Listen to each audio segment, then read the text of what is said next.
So excited and honored to have Janine Elliott here today.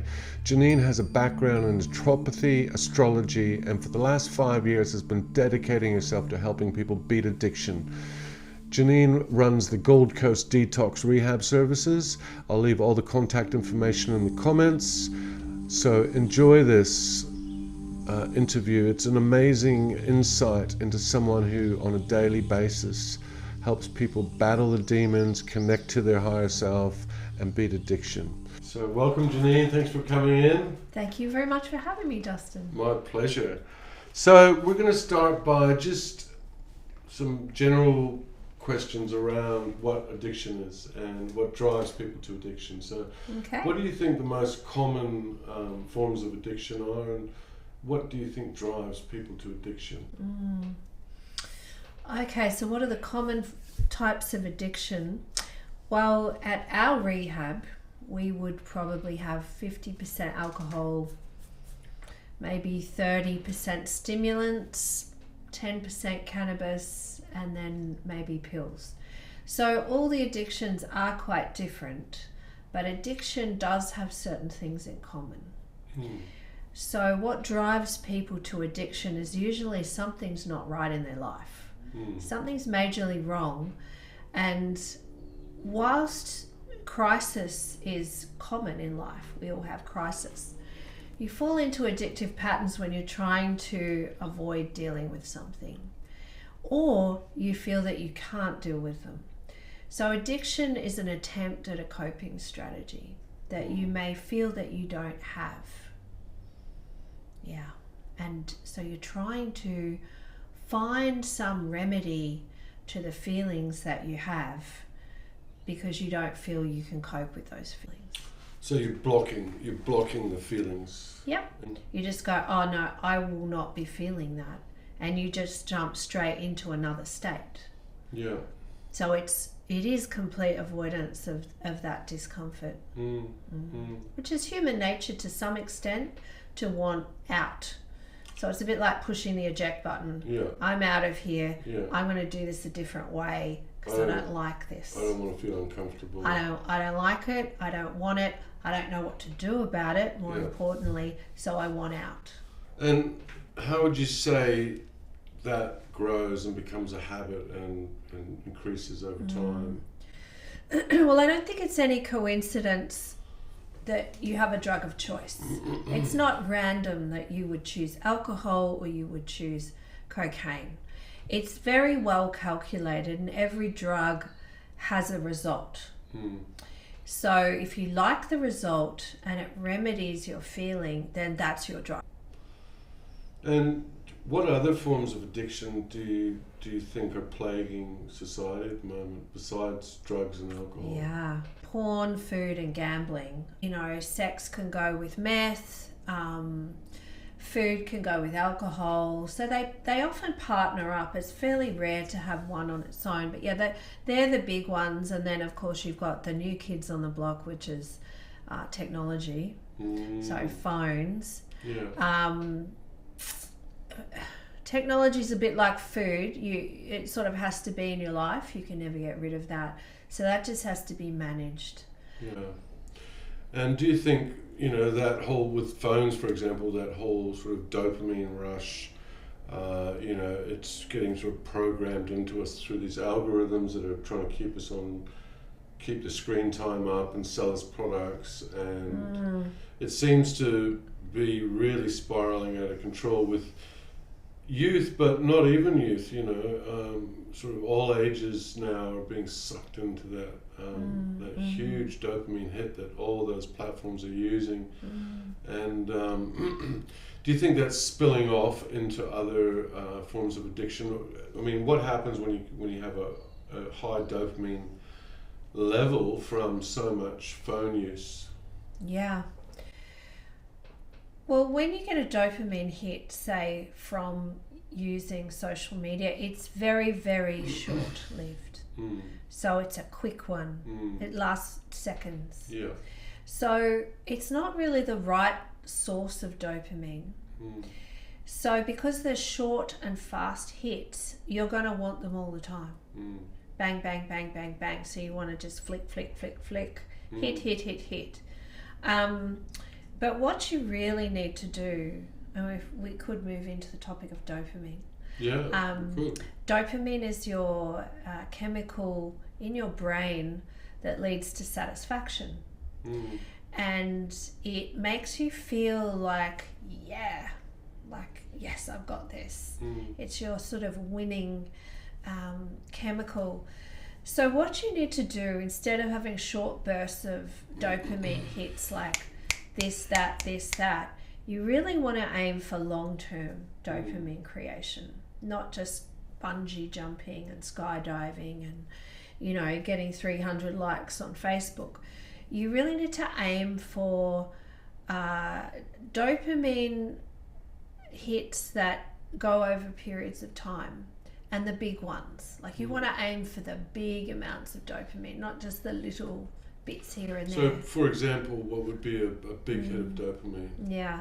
Well, dopamine loves long projects. Yeah. Okay, so whatever is a long project for you, where you have learnt things, you've been creative, you've initiated something, you've had stamina, you've put time and effort and money into something, and then at the end, when you hit completion, you get big rushes of dopamine that are much more satisfying.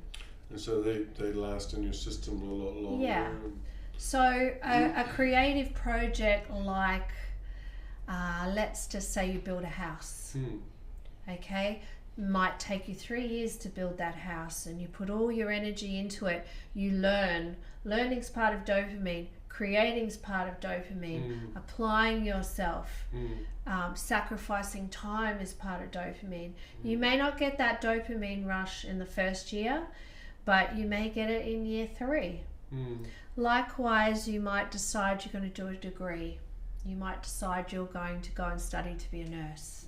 That may take 4 years. Yeah. It's not necessarily dependent on years, but just as an example, as a contrast to social media, that's where you get your long-term satisfaction from. It's not in short wins. Yeah, right. And I mean, all spiritual practices say that, you know.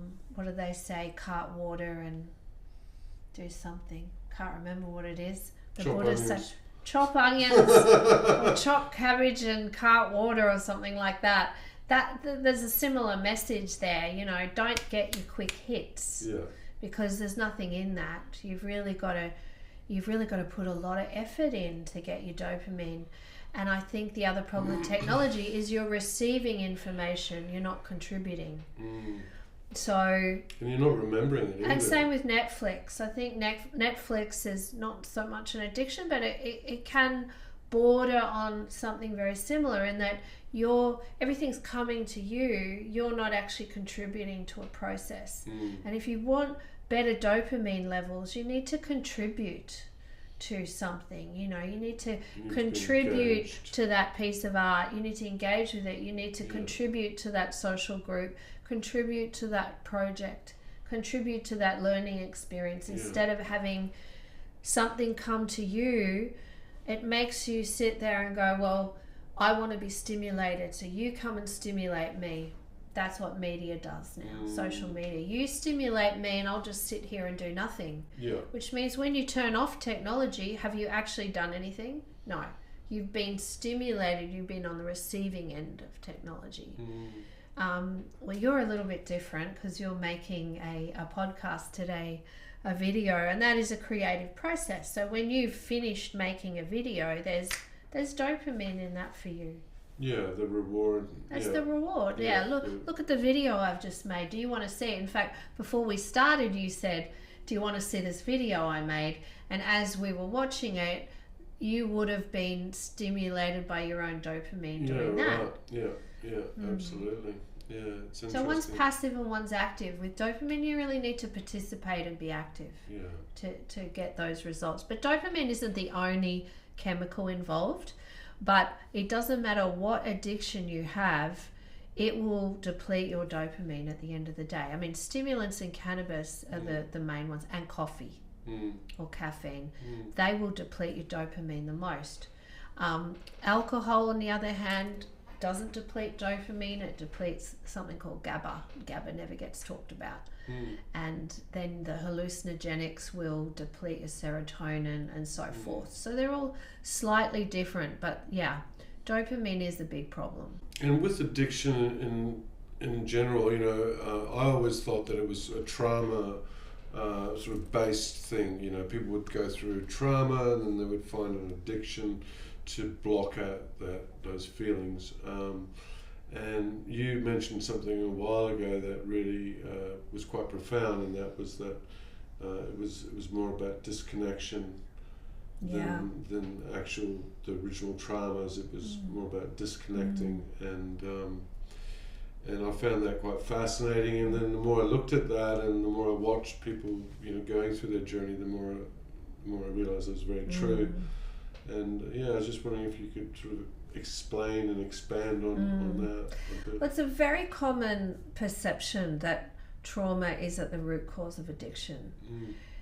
If that was true, we wouldn't have, you know, most actors in Hollywood being addicts, because you can have a charmed life and have everything you want, and you're a raging cocaine addict or alcohol misuser. So it doesn't add up. Certainly in different rehabs there's different demographics. I mean, we're a middle to high end rehab, so our demographics are going to be very different. We have working people, business people, people that do have financial stability in their life, but that's got its own problems. So we have people that come in and they have no trauma whatsoever, and yet they desperately want to stop their addiction. So why is that? Whereas you can go to other rehabs that might be government funded, and it might be mostly welfare recipients, and they may well have had different forms of trauma. So it's not to exclude it from the picture. They may have had poverty, violence, abuse, etc.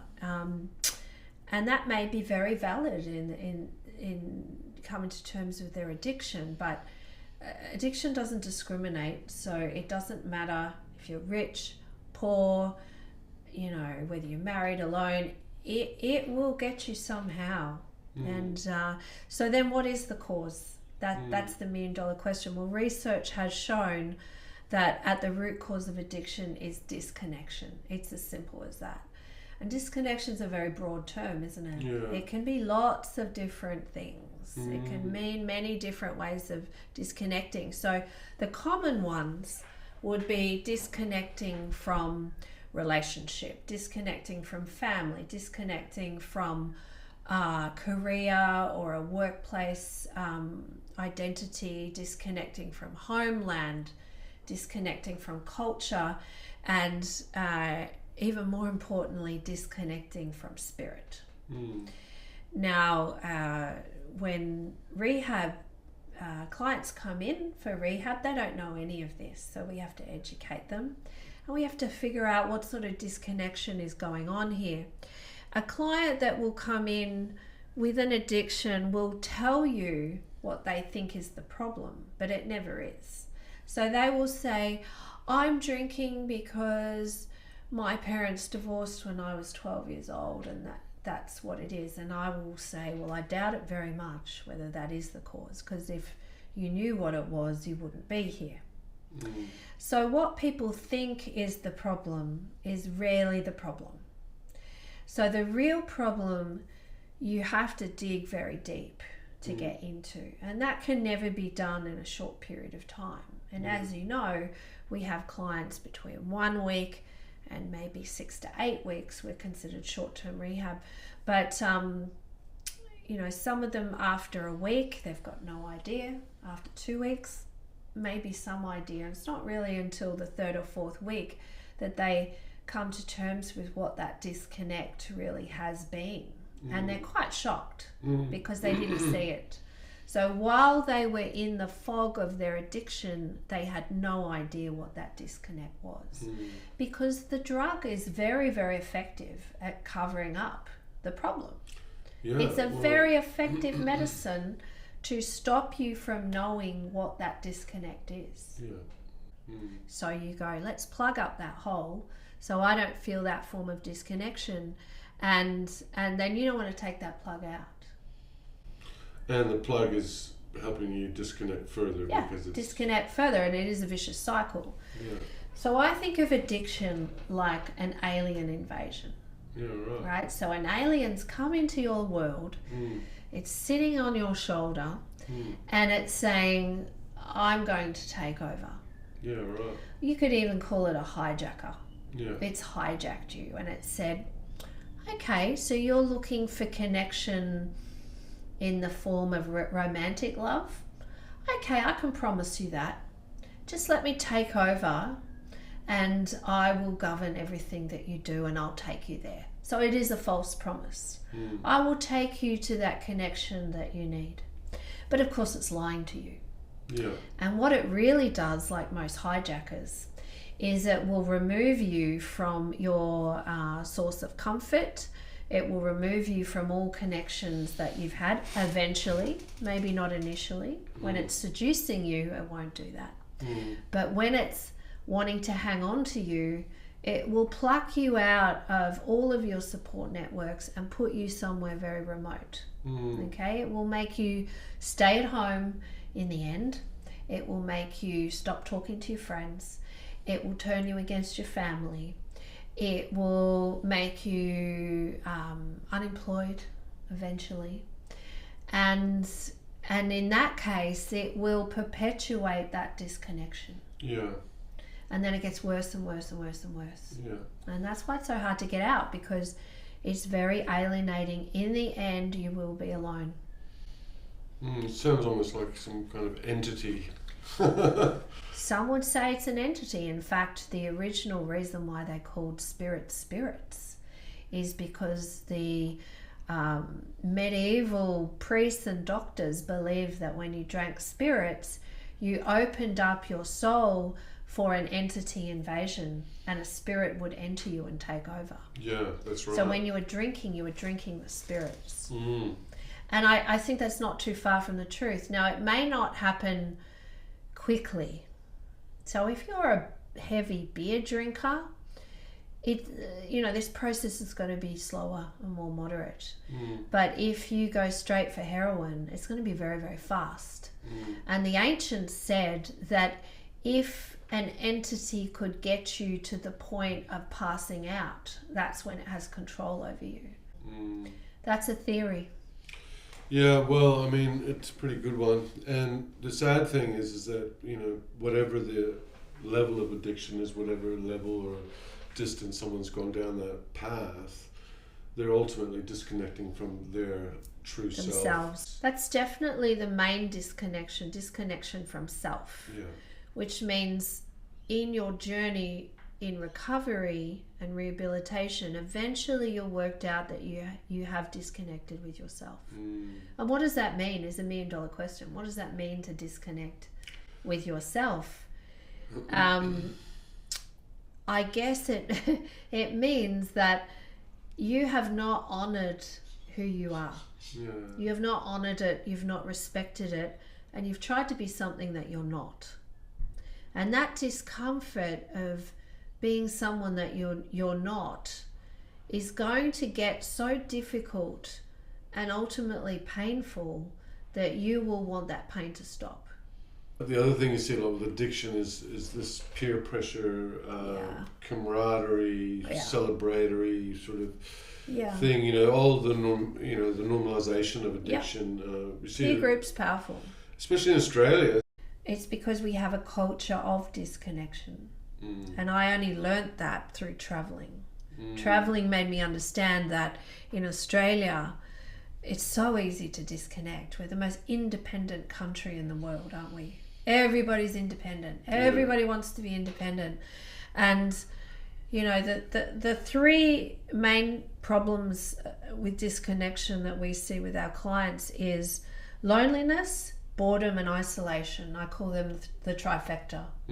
Loneliness, boredom and isolation. Every single one of our clients has one or more or all of those operating. And so, given that, what are some tips for people that are starting to see that their habits aren't serving them and they want to change them, and they may be at various stages, down that path, but they're starting to realize that these habits that they're taking on and repeating are not serving them? What are the tips you have for people like that are starting to become aware of the problem? Well, there's phases of awareness. So there's something called pre-contemplation, and this is a bit of clinical theory here in the alcohol and drug sector. So there are people who might flirt with the idea of being sober. Okay, so they might go, oh, yeah, I might give up drinking at some point because my wife or my husband has said I should. But nah. And then there's contemplation, which means I seriously think I should do something here because this is getting really out of control. And then there's action, which is I'm going to pick the phone up and I'm going to call the rehab and I'm coming in Monday. That's when, your hijacker's going, oh no, why would you do that? You stay right there in the dungeon where you're happy. You can't feel anything. And no. Very well disconnected. Hijacker's got you fully secured in the dungeon. Yeah. So the tip there is to work out where you're at, and you can really only do something about it if you're in the action phase or the change phase. Yeah, and this hijacker, it's sort of like that's your internal dialogue as well. It's connected to that kind of mind chatter and all these great ideas that you should be doing things. And well, there's something called the addictive voice, and we teach our clients about the addictive voice. What is your addiction saying to you? It has a vocabulary. It knows you so intimately, like Stockholm syndrome. It knows you so intimately that it knows what to say to you. It whispers in your ear sweet seductions. It sings you a lullaby. So in that seduction, if it knows you very well, it's going to know exactly what to say. It will seduce you with a sort of argument, or it will debate with you. Plead its case. Or plead its case until you go, no, that's a fair call. Yes, I think you're right there. I'm going to stay at home. And I'm going to drink that bottle of wine that's in the cupboard. Yeah, and this is interesting because this is sort of that part of the monkey mind, the manus mind, the grasping mind that is always trying to disconnect you and throw you off your path and stop you connecting to your higher truth and ultimately to source or God. Yeah, that's right. I think that, like I said, the biggest disconnect you can have is from self. And if you disconnect from self, you disconnect from source. So that's you saying, I don't want to be myself. And I don't want to listen to what my creator has to say. I don't want to listen to my higher self. I want to just blot that right out. Because my higher self's been telling me to end this relationship for a long time and I don't want to hear that.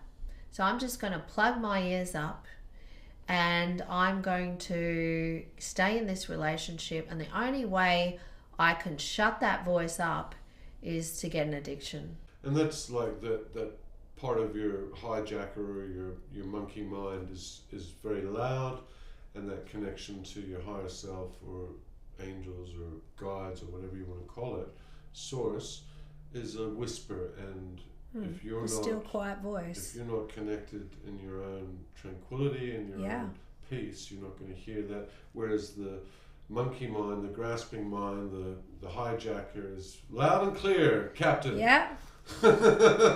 Yes, Captain. It's doing the presidential debate all the time. That's right. It's going to make you great again. There's no still quiet voice there.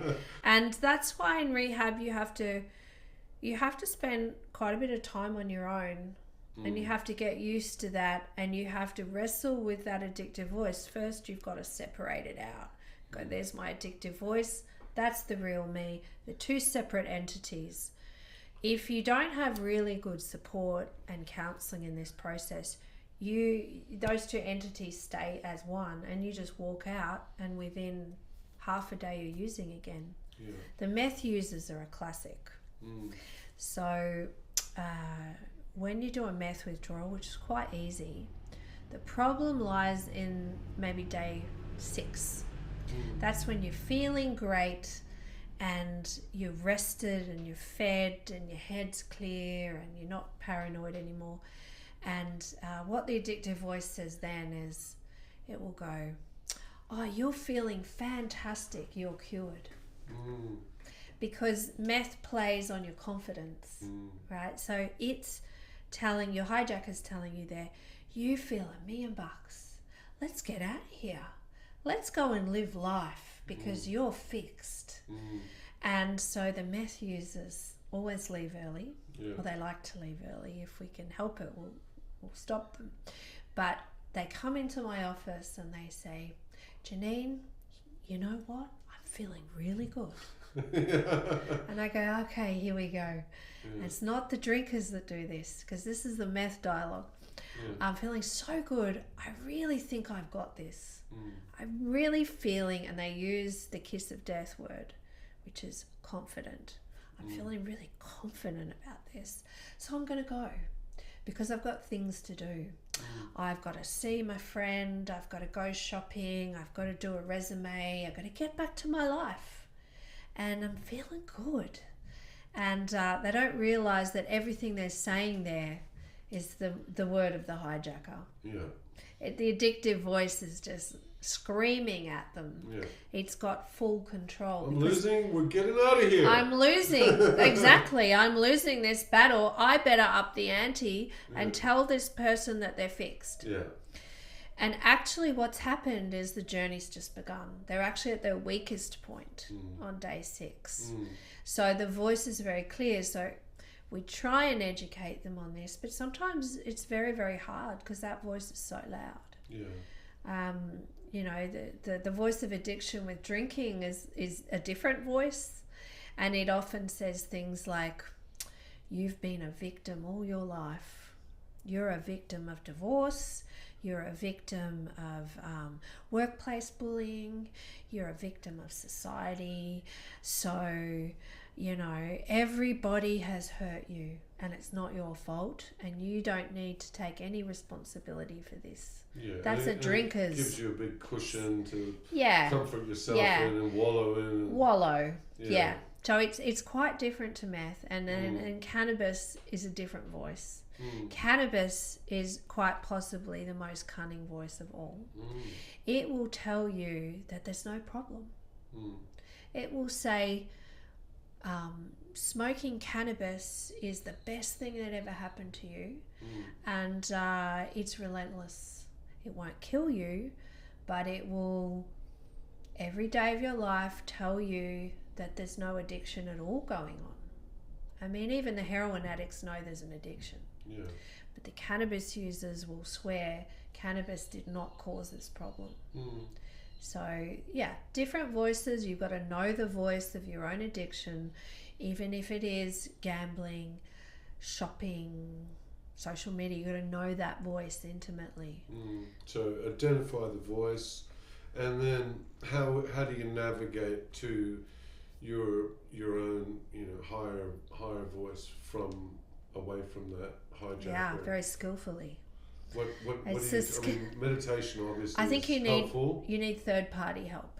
You need third party help. It's very common that because we have several counsellors at our service, so the client will say to the counsellor, blah blah blah blah blah, straight out of the addictive voice. The counsellor has to go, really? Is that true?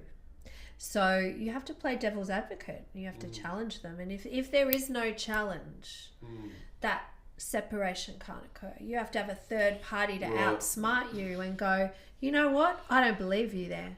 I don't believe you really are being your true self. I don't really believe that you are a victim, you know, and they would challenge you. And it's through that challenge that you strengthen who you are. And then that addictive voice goes, oh, I think I might have to disappear here because I'm not winning. So you've actually got to challenge that the hijacker and Challenge it all the time, 24/7. Disintegrate it. Yep. And it's the battle of good and evil. I mean, it's much like an episode of Harry Potter. It's fighting Voldemort. Yeah. And if you don't fight the fight, you will not be fortified by the experience. Yeah. So it's never going to be easy. I mean, we make it extremely comfortable for our clients. We feed them well, we support them, bed's comfy, nice house, all of those things. So there's nothing material to worry about, but it is an internal fight of good and evil. There's no doubt about it. And it's very well documented. You have to go through an element of discomfort and anguish to get through to the other side. Yeah. Or why would it be easy? I mean, it's much like using a Visa card. If you're constantly spending on your Visa card, feels good in the shop, but tomorrow you've got to pay the debt back. Yeah. So that debt accumulates and you have to go through and pay back the debt. And it's hard. That's why there's only an 80%. Well, that's why there's an 80% relapse and 20% success rate, because nobody really wants to pay the debt back. Yeah. And there's no real way around that other than getting really good support. People that do it at home on their own, very rare to recover, because home is often where the problem started anyway. Yeah. So if you go home and you detox and just go, oh, I'll just do it at home while my family's there and my relationship's there and all my stresses are there, doesn't work. That's why we've got to pluck them out. Take care of all their material needs, separate them from all the dynamics in their world, and work on them. Yeah. That's really the only way to do it. Yeah. Whether you go to rehab or not, you do have to be separated from the dynamics that have quite possibly caused the problem. All of the patterns that you've lent into. And, you know, that even the clinking of glasses together can trigger someone to have a craving for alcohol. One phone call, bang, you're using again. Yeah, I saw a beer ad the other day, and it was like someone opening a can of beer, and and all they said was, "Oh, I like that sound." That's right. Powerful. Very powerful. Yeah. Sounds, smells, comments people say, you know, even just commenting on something can make you want to have a drink. So we live in this world where we're constantly bombarded with sales and all these dopamine short-term hits. We've normalized and legalized just about every drug on the planet, and it doesn't seem to be helping. So how do we as humans navigate through that, and why are we so susceptible to that as humans, do you think? Well, we're not really surviving anymore for a start, are we? In our modern white Western culture, we're not really trying to survive anymore. So when we were trying to survive and we were living on farms and the land, we had big projects to do. Yeah. We would be building houses, ploughing in the fields, and everything could only go as fast as it could go in nature. Real survival. Real survival, subsistence living, hand-to-mouth living. You had to slow down. Yeah. You could not make the wheat grow in the field now we live any faster than what it is. Now you just go and buy wheat. Yeah. You could not cut down a tree any faster than with an axe. So we inevitably were slowing down. We were slow, and now we're fast. So because we're so fast, and we've got fast food culture, fast dopamine rush culture, we can get anything we want like that. Yeah. So we're growing up in a world where everything's fast and there's no effort you put into things anymore. You don't have to grow vegetables, you just buy them. Everything's so fast. So you never get an opportunity to build up really healthy levels of dopamine. And when we do, we go and abuse those. So caffeine, for example, which I consider to be a gateway drug. I know I'm not very popular saying that, but caffeine is the beginning of the depletion of dopamine. It's a big dopamine depleter. Really? Yeah. Yeah. I mean, we got an entire industry built on coffee. Yeah, well, it's the second very powerful. largest commodity in the world after oil. It is. And it it is is. very And that's addictive, yeah. because it does give you a dopamine rush, gives you a caffeine rush. So there's two things with coffee. There's it gives you a feeling of satisfaction, which is dopamine, and it gives you energy. They're very popular. Satisfaction and energy is highly desirable in our culture because we're not getting satisfaction from anything. Yeah. I mean, where's it going to come from? Yeah.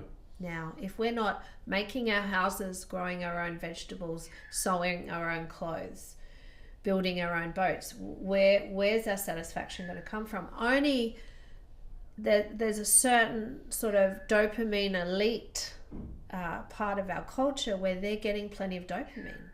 These are people who are learners, creators, people who are very good at making things, like tradesmen. Ironically, tradesmen have a big problem with addiction, but in theory, if you're a healthy tradesman and you're very creative with your trade, you can do a lot with them, with your skills, and you can get very satisfied with what you're doing.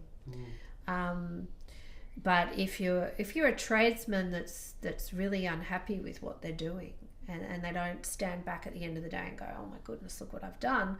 If they don't have that, then they're going to use. There's no doubt about it. You know, it's all about how much satisfaction you get, and to some extent you won't find true satisfaction without that quest for spiritual, the nectar of life. Your spiritual essence. That's really the best way to get satisfied. Get connected with self, get connected with your higher self and God, or whatever you think has created you for your true sustenance, true satisfaction. There's no other way. If you don't have a sense of spiritual comfort, then I think it's all stacked against you with dopamine. I don't. It's a hard yakka. You could collect coins and repair vintage cars. That's always one of my favorites. And you can have a red hot go at it, but for that supreme dopamine satisfaction, I think you've got to go further than that. But that's just my opinion. Very good. Well, thank you so much for coming in and sharing your wisdom. Beautiful to have you here today. Thank you, Janine. Thank you very much. Great questions. And I've really enjoyed your company. Yeah, likewise.